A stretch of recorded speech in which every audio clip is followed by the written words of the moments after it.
Welcome, everyone. You are watching Public Affairs. I am your host, Kayleigh Aiken. And today I'm here with Chuck Vanvoorhis. He is the coordinator of the Vietnam Awareness School and Traveling Museum. So, Chuck, where are you from? Okay, originally I was born and raised in Bellefontaine, and I came over to Marion on the Erie Railroad. I used to work for the Erie Lackawanna, and I came over to Marion and worked for the Erie. Well, while I was over here, I got involved with the veterans after my trip to Vietnam. So what made you want to join the Marine Corps? Okay, that's kind of a little bit different question. When I was going to school, and I wasn't the best student in the world when I was going to school, and I had a friend, his name was Roger Shepard. And Roger, he wanted to go in the Marine Corps. Well, we're talking back in the late 60s where they were drafting everyone, okay? So I decided, that I might, give the Marine Corps a chance, and I really loved their uniform, their dress uniform. So Roger and I decided to go ahead and join. So we joined in 1968. But I really run into a lot of problems because I was used to being out on the street and doing kind of what I want to do. And what the problem I run into is I really didn't like to take orders very well. And in the Marine Corps, that was the wrong thing to do. And so right off the bat that I got in the Marine Corps boot camp, I run into trouble. I was having trouble doing rifle exercises, and they're pretty mean back then in the Marine Corps. And so I was doing these rifle exercises. The drill instructor didn't like the way I was doing them, so he slapped me upside the head. Well, I had a rifle, so I threw the rifle down, and I was willing to try to fight this guy, which is a mistake because that was the end of me as far as what they ended up doing was sending me to a place called Motivation Platoon. Well, my friend Roger, he'd had a problem when he was growing up. He was, now this is kind of stupid, but he was riding on the front of his dad's car. Now this is prior to going in the Marine Corps. This is back when he was a little kid. And he slipped off the hood and his dad run over him, okay, which broke his leg pretty bad. Well, he really didn't even have to go in the Marine Corps or go into any military because of his broken leg. But he never told him that he had had a broken leg.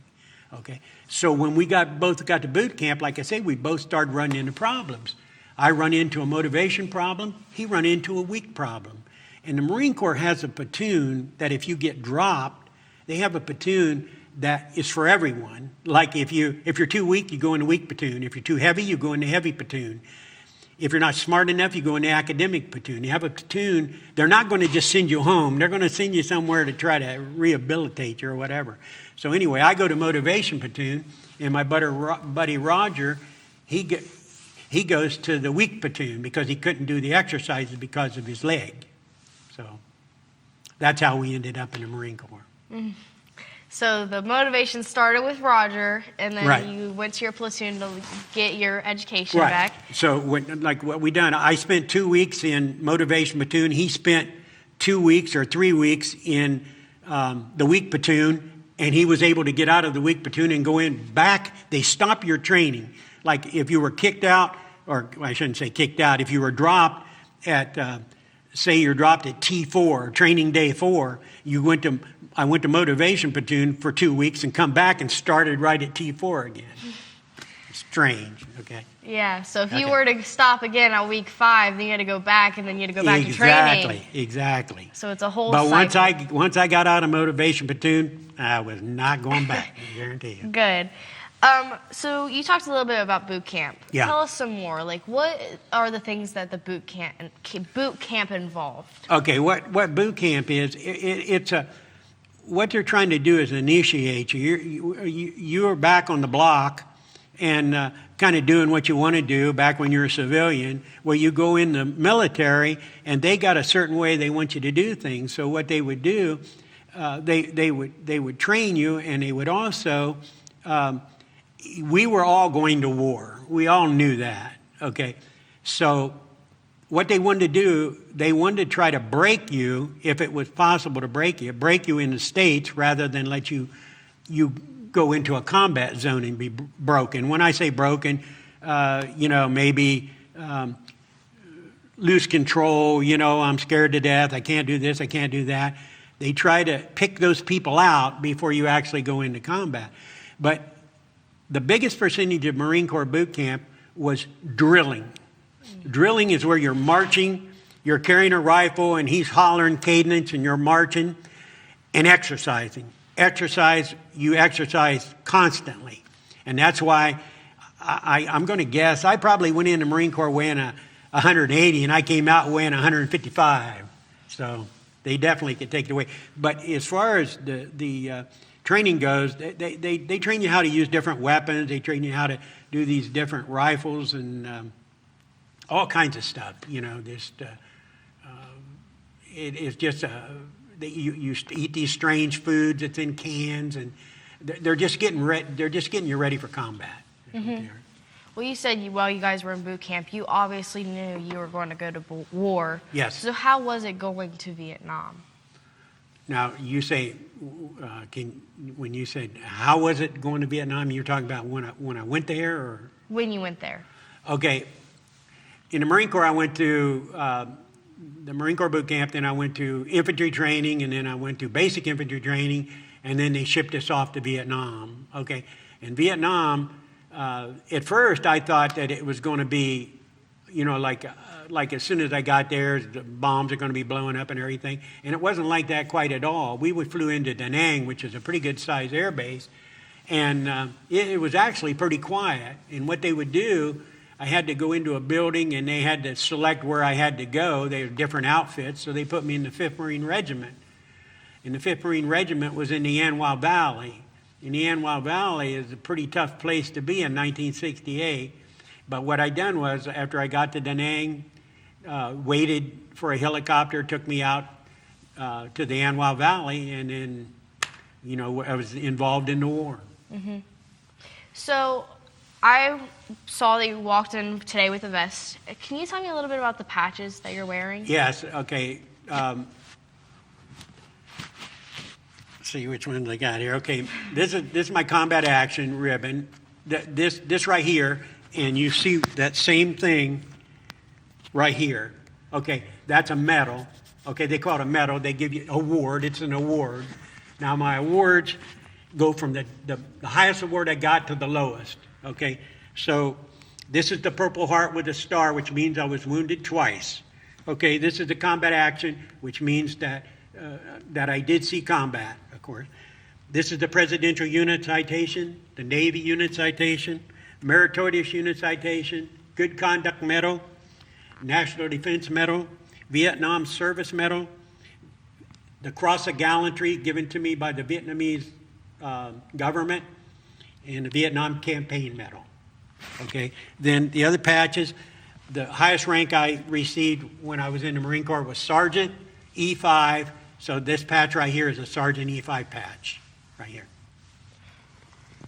I think that's pretty much, like I say, this right here is just my Purple Heart patch right here. Mm-hmm. So you said the Purple Star was for Heart, yeah. being wounded twice. Yeah, What were your 2 wounds? Okay, as far as being wounded twice, we had a lot of booby trap problems. They call them improvised explosives nowadays, but used to call them booby traps. And so in my travels, we tripped booby traps, which blew me up a couple different times. I try not to get too involved in that because I lost a lot of friends and stuff on those explosions. But the way it works is, and it works that way in the Navy or the Marine Corps or whatever, if you get wounded, like say for instance you get shot, okay, and say you're shot and the bullet goes in you, you go to the hospital. If you survive, you go to the hospital and they patch you up. First, a corpsman would patch you up in the field, then you'd go to the hospital. And then usually what would happen is some high-ranking officer would come in and award you the Purple Heart. And the only way you can get the Purple Heart is being wounded. I mean, you've heard of people talk about the Silver Star and the Bronze Star. Those are all valor, where the Purple Heart is strictly for being wounded. Okay, now I'm not talking about hurt now. If you was riding on the back of a truck and you fell off, you're not going to get a Purple Heart. It's got to be a combat situation. Yeah. So you talked about your experience and everything. So how was it coming home from war? Okay, not good. See, the war went on so long. The war went on for about 10 years, and I was over there in 1968 and 69. And believe this or not, people actually started blaming the soldiers for the war. The people wanted the war done. They wanted it stopped, okay? And what they would do, they would actually blame the soldier for the war. It's the most bizarre thing you'd ever seen. And that's why some of the things are like now, like when people come up to you and say, thank you for your service. That used to never happen. You know, people, they didn't want you over there. They figured they wanted to blame, they couldn't blame the government, so they blamed the soldier. It was the most bizarre thing you ever heard of. But when I got back, that's what you ended up doing, was having a lot of problems with people calling you names and stuff like that. Nothing like it is today. Nothing like the guys in the war today. So how did you get involved with being able to teach these kids about the Vietnam War? Okay, originally it started at out here at the fairgrounds. They had the Vietnam Veterans of America had an organization that was out to the fairgrounds. And I joined that organization in in the 1980s, somewhere around that range. And the Vietnam War was still, people were still on their minds quite a bit. Okay, so they were doing, going out to talk to schools. They would just go out and talk to schools, and I got involved in that. Well, they had a little, just a table of memorabilia and artifacts from the war. And I just noticed that the kids they were interested in hearing what the instructors had to say, but they were interested in what's on that table. Well, we had a guy, I won't mention his name, and he had some pretty neat stuff he brought back from Vietnam. Okay, so we started, instead of going out to the school, we'd have the school come to us. Okay, so we would set his stuff up, okay, and we'd set his stuff up. But when it would come time of the year for the school, which is in April, sometimes he didn't want to loan us the stuff, okay? So then we'd have to have the school without stuff. So I told my wife, which I've been married for 50-some years now, and I told her, I said, we need to start us a collection, and some of the stuff I brought back, and just start looking for stuff. So that's what we did. That was about 40 years ago, give or take. Okay, and so we started collecting memorabilia. I go to flea markets. I go to yard sales. Believe it or not, I found a helicopter helmet in the Goodwill, a real helicopter helmet. It's worth about $500. I found it in the Goodwill. So we look everywhere. Well, at one time, I'm calling this the Vietnam Awareness School, but when we set up the museum, we started calling it the Traveling Museum. We would only set it up for the schools, and then people started asking me about would I set it up for this or set it up for that. So I started doing that, and there's never been a charge. We don't charge people for setting it up. It's all done for free. But I think over the years we've probably put 40 somewhere around 40,000 kids from Marion County through this school. So how did you guys get your word out there? Did you have to go to schools to advertise, or did the schools hear about you and then just come to you? Every January, my wife and I would get busy and send letters out to the different schools. We sent to River Valley, Ridgedale, Pleasant, Marion Catholic, back when there was a Marion Catholic, Harding, okay? We'd send letters to them and invite them to come to a general place, and we've had it several places, but we had it out to the fairgrounds, and then lately, for the last 30 years, it's been at American Legion Post 584 on Alany Avenue. But what they would do, we would send those letters out. We'd send a self-addressed envelope. If you can come, you put on there, yes, I will come to their program, and we'll send 150 kids. That's the way we used to do it. Okay, but now, and we always held it in April. But now, the schools they have testing. Apparently, it must go on for a couple months. It goes on for weeks. Yeah. So when I send them the letter, they usually hesitate, and then they send me back and say they can't come. Okay, because of the testing. Now, Harding High School, they've been one of our better attendance schools, and Harding this year is sending 150 kids. Mm-hmm. Okay, so that was great. I thought Ridgedale thought they were going to be able to send some, and at the last minute they dropped out. And Pleasant was the same way. At the last minute they dropped out. So. Are you wanting to come up with a way to change that, or? Well, the only thing I could change, see, the reason why they picked the end of April was a couple of reasons. One is because of the part of the history book that got into the Vietnam War toward the end of the year. Okay, that's the first reason. Another reason was it started to turn warm weather. And like for this museum I got is so big that it takes a lot of putting it together and getting it together, and I hate to do it when it's freezing cold. Mm-hmm. So that's why I started doing it that's another reason why we started doing it in late April, which worked out good. We've been thinking about possibly starting to do it in October. Maybe we could get the schools to attend, The only bad thing is, October wouldn't be too bad of weather, but you stand that chance of getting into the fall rains and stuff like that. Yeah. So how did you guys get started? I know you talked about having to go to like Goodwill and be able to get items to collect this, but how did you get people involved? I know we talked about different speakers coming. Mm-hmm. So how was the experience starting it? What planning did you have to do to get this started? Okay. What we do is, like, I would recruit different, and I would interview them too. Like, I don't just let anybody get up in front and start talking to those kids.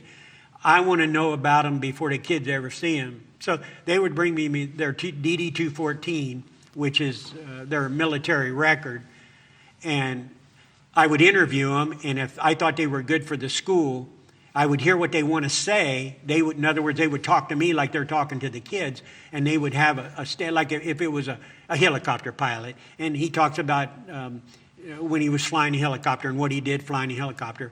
Okay, then those people, like if they, fit everything I wanted, and then I would just go ahead and let them talk. So we'd line the week up, and a lot of weeks we'd have 500 kids, 600 kids.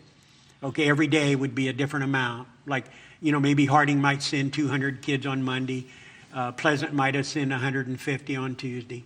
Okay, so I'd have these instructors set up, and these instructors would, like I say, with the subject that they were the expert in, they would get up in front of the kids, and they would talk about their expertise. Mm-hmm. Okay, and I would have several of these guys that would talk. Sometimes there might be as many as 5 or 6 instructors, but you always run into time limits because I have to get everybody in at 9 o'clock in the morning, and usually around 2 o'clock they're on their way to the bus. Mm-hmm. So I had to make sure that I could fill in that area, but over the years it's worked out really well.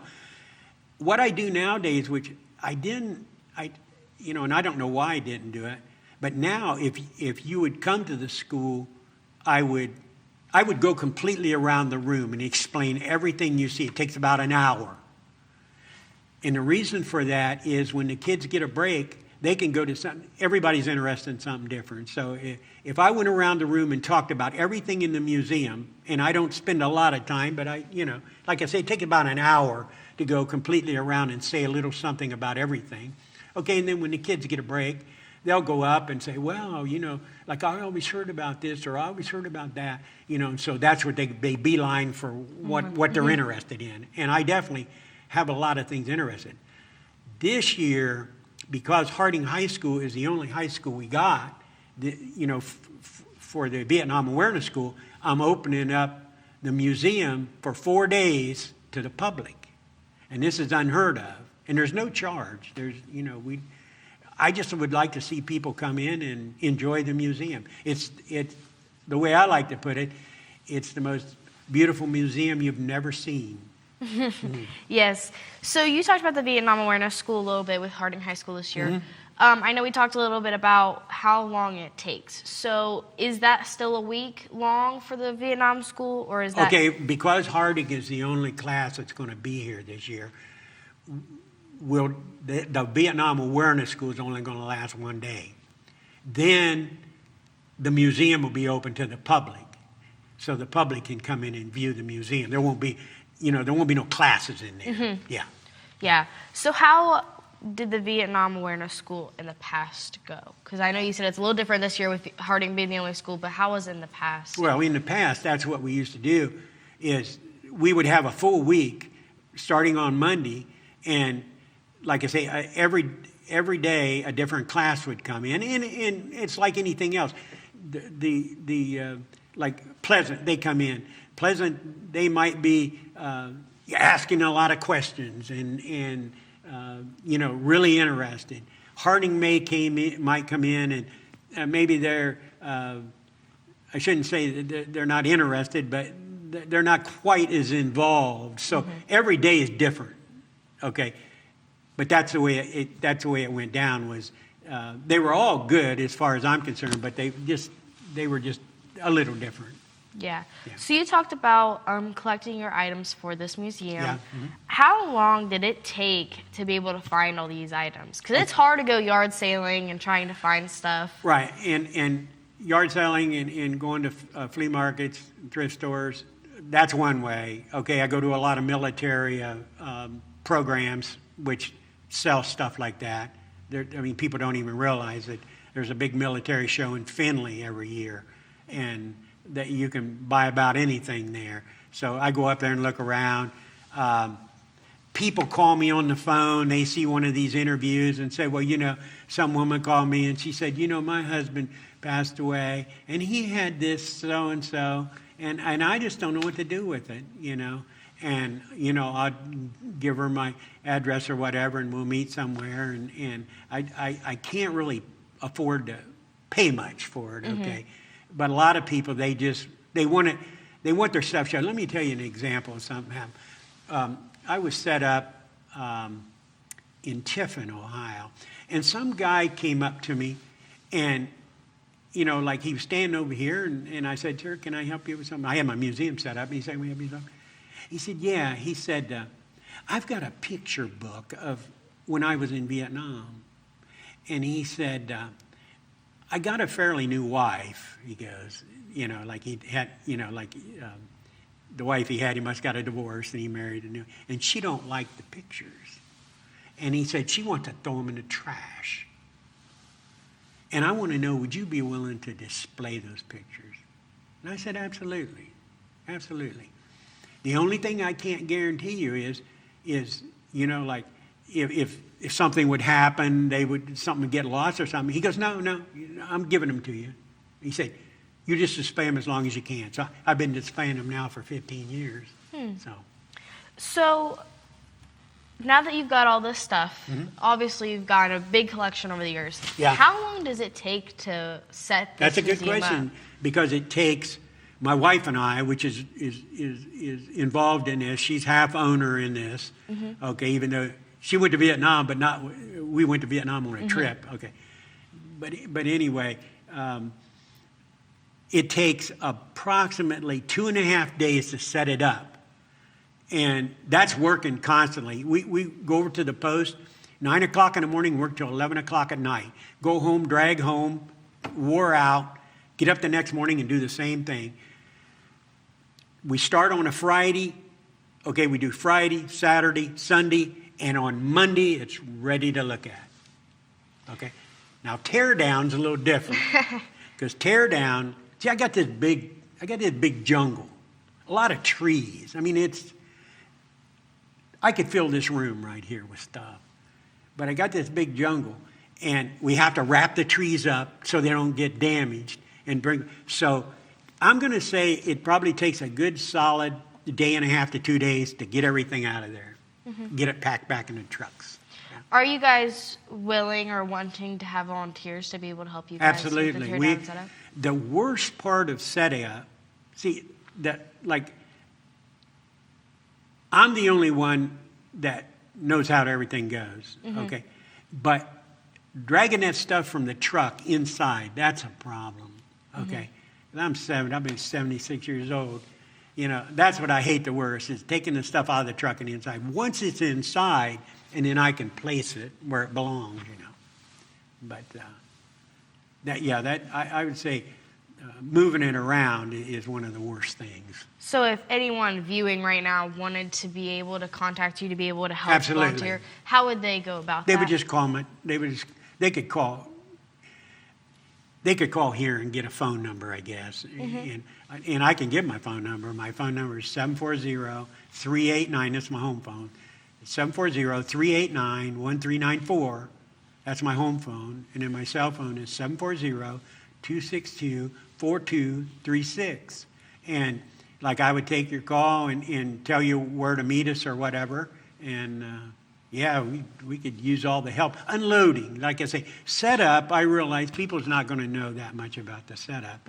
But as far as what we do, we unload. I've got 2 big trailers in a big box truck, and we set over at 584. See how you got your chairs in the audience there? We set all that stuff in the middle and then start working out of the middle, setting it up around the edges. Go about the outside. Yeah. As we're getting ready to wrap up this interview, Okay. Is there anything you want to have a closing statement or anything that we didn't talk about this interview that you'd like to showcase? Yeah, the only thing I say is, like if you want to see a beautiful museum, and anybody that's ever came through has told me, they walk up and say, where in the world did you get this idea or whatever? Like I think that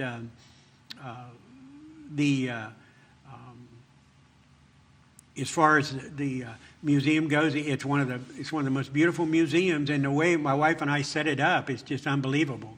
And it's how I remembered. At one time, I thought about calling it, instead of the Vietnam Traveling Museum, I thought about calling it the way Chuck remembered Vietnam, because everything that I put in there is something that I remembered.